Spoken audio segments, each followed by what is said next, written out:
ายดีเนาะสบายดีทุกคนยินดีต้อนรับเข้าสู่ซองเบาก่อนชาวเวลเนาะซองนี้จะพาทุกคนกินแล้วก็เลาะตอนนี้ก่อนจะมาดินหาดอนกลางที่เมืองเฟืองแถวจันทร์นี่แหละ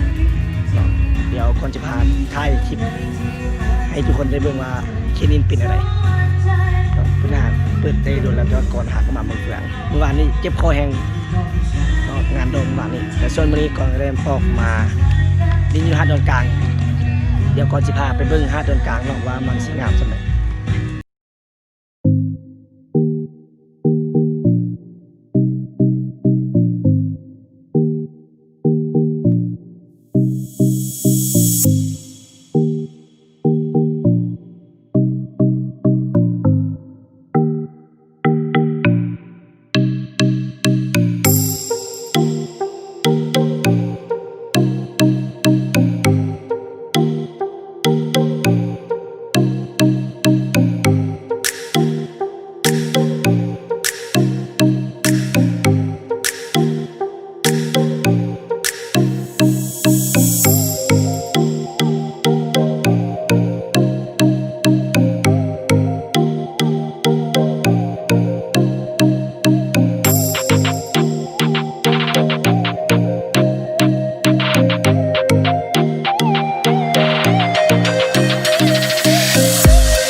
ไปนั้นจะเป็นบรรยากาศของหาดดอนกลางที่เมืองเฟืองแห่งจันทร์เนาะแต่ตอนนี้กองก็จะได้กลับก่อนคลิปนี้ก็จะมีเพียงกันจบแล้วนี่แหละเนาะเพราะว่าบรรยากาศของดอนกลางก่อนก็ได้มาให้เบิ่งเพื่อให้ทุกคนได้ติดตามว่าหาดดอนกลางมันเป็นอะไรเนาะบรรยากาศถือว่าใจได้เนาะเพราะว่าคนก็เป็นช่วงเสาร์อาทิตย์ได้คนก็ค่อนข้างมาหลายเป็นในกระฝากติดตามเจอกันคลิปใหม่ฝากกดไลค์กดแชร์เลยเด้อไปละ